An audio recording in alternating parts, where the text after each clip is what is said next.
Flash back. ഞാൻ ചോദിക്കട്ടെ, ഈ വിധി വരുന്ന അന്ന് തന്നെയല്ലേ നമ്മളെ ഏറ്റവും സ്നേഹിക്കുന്ന ശ്രീ മോഹൻലാൽ ആ പോസ്റ്റർ റിലീസ് ചെയ്യുന്നത്? ഇവിടുത്തെ വിഷയം എന്താ? ഈ സിനിമ ഇതിനകത്ത് കാണാൻ പറ്റില്ലെന്നേ പറഞ്ഞുള്ളൂ. ഞങ്ങൾ വനിതകൾക്ക് ഈ സിനിമ കാണാൻ ഇതിനകത്ത് താല്പര്യമില്ല, അത്രേ ഉള്ളൂ. ഒരിക്കലും ആ പടം കാണാൻ ഉദ്ദേശിക്കുന്നില്ല. അപ്പൊ ദിലീപ് ഈ പണി നിർത്തിയിട്ട് വേറെ എന്തെങ്കിലും ചെയ്യുന്നതായിരിക്കും നല്ലത്. പുള്ളിക്കാരൻ അഭിനയിക്കുന്ന പടങ്ങൾ കാണാനും ആ വർക്കിനോട് താല്പര്യമില്ല, അത് ബോയ്ക്കോട്ടെ എന്നുള്ളൊരു സ്ഥാനമാണ്. തെരുവോരത്തെ പോസ്റ്റർ മുതൽ സിനിമ വരെ നിങ്ങൾ ബഹിഷ്കരിക്കുന്നു. നിങ്ങളൊക്കെ ഇവിടെ ജീവിച്ചു പൊക്കോട്ടെ, അതിന് സ്ത്രീകളുടെ സഹകരണം ഞങ്ങൾക്ക് ആവശ്യമാണ്. സിനിമയെ അത് ബാധിക്കുമെന്ന് തോന്നുന്നുണ്ടോ? കുറച്ച് ഒരു വിഭാഗത്തിന്റെ ഒരു എതിർപ്പ് ഈ സിനിമയോ? തീർച്ചയായിട്ടും. മോനെ ദിനേശ, അതിമോഹമാണ് അതിമോഹം. The next day.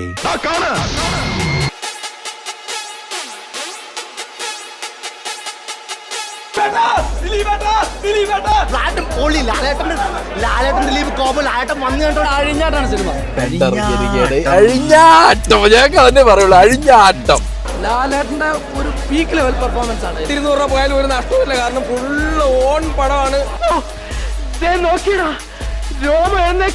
ആഘോഷിക്കുക, അർമാദിക്കുക എന്ന് പറഞ്ഞാൽ മാത്രം പരിപാടിക്ക് തിയേറ്ററിൽ കയറിയാൽ മതി. നമ്മൾ കണ്ടതും കേട്ടതും ഇപ്പൊ നടന്നുകൊണ്ടിരിക്കുന്നതും എല്ലാ ഐറ്റവും എടുത്തു വെച്ച് പെരുമാറിയിട്ടുണ്ട്. എല്ലാം കഴിഞ്ഞെന്നാ തോന്നണത്. ഫസ്റ്റ് ഹാഫ് മൊത്തം ദിലീപ് എന്ന് പറഞ്ഞ വ്യക്തിക്ക് എന്തൊക്കെയോ പറയാണ്ടായിരുന്നു. അതൊക്കെ അയാൾ ഇങ്ങോട്ട് കാശ് മേടിച്ചിട്ട്, അവരുടെ ഒരു ബ്രില്യൻസ്, ഇങ്ങോട്ട് കാശ് മേടിച്ച് സിനിമയിൽ അഭിനയിച്ചിട്ട് അത് പുള്ളി നാട്ടുകാരോട് പറഞ്ഞു. അയാള് പറഞ്ഞ സ്ക്രിപ്റ്റ് എഴുതിച്ചതാണ് തോന്നുന്നു. അമ്മാതിരി കൊടുപ്പാണ് കൊടുത്തിട്ടുള്ള ഫസ്റ്റ് ഹാഫ് മൊത്തം. ആ രീതിയിൽ കയ്യടിയോടെയാണ് ആൾക്കാർ ഏറ്റെടുത്തത്. നിന്റെ അധിക പ്രശ്നം വേണ്ടട്ടാ. ഈ സിനിമ പലർക്കും കൊള്ളും, ഇത് ചർച്ചാ വിഷയമാവും, ചിലപ്പോൾ വിവാദമാവാൻ വരെയുള്ള സാധ്യത ഉണ്ട്. എനിക്ക് ഈ സിനിമ അഴിഞ്ഞാടിയത് എവിടെ അറിയോ?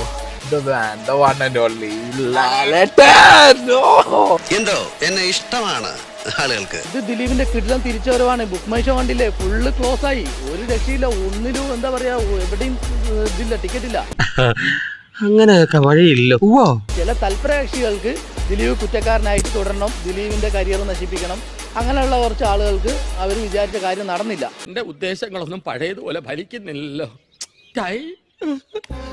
ദിലീപ് ലാലേട്ടൻ അഴിഞ്ഞാട്ടോ പൊളിച്ച് കോടി ക്ലബിൽ കയറുന്ന ഒരു പടം. ഇവിടെ നടന്ന പുകിലൊന്നും നീ അറിഞ്ഞില്ലേ? ദിലീപേട്ടന്റെ മാസ് ഇവിടെ തന്നെയുണ്ട്. അതിർക്കും മേലെയുള്ള കളികളാണ് കളിക്കുന്നത്.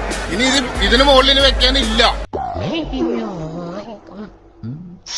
എന്താ ഉറക്കം വരുന്നു. എല്ലാ മാസം തൊട്ടതെല്ലാം മാസം, വന്നവരെല്ലാം മാസം, നിന്നവരെല്ലാം മാസം, എല്ലാ അടിപൊളി.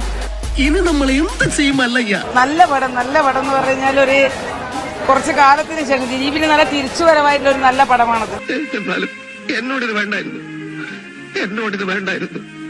അടിപൊളി ഒന്നും പറയാല്ല.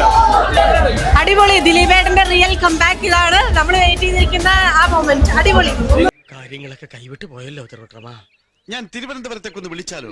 നീ പോയി വിളിച്ചോടാ, ഞാൻ പോവാ. അടിപൊളി, ഫുൾ എന്റർടൈൻമെന്റ്, കിടിലം പടം. പൊളിച്ച് കിടില സ്പൂഫ് പറ്റിയില്ല, പക്ക സ്പൂഫ് പറ്റിയില്ല. ഇനി ഇവിടെ നിന്ന് അഴിവണ്ടവാ, നമുക്ക് അങ്ങോട്ട് മാറിയിരിക്കാം. കിടിലം പടം, അറടിക്കുകയാണ്. ലാലേട്ടനായാലും ദിലീപേട്ടനായാലും അഴിഞ്ഞാടുകയാണ്. ഓരോ കമ്മിറ്റിക്കാര് പോയി, വെടിക്കിട്ടും കഴിഞ്ഞു. ഇനി ഞാൻ നിക്കണോ അതോ പോണോ സാറേ?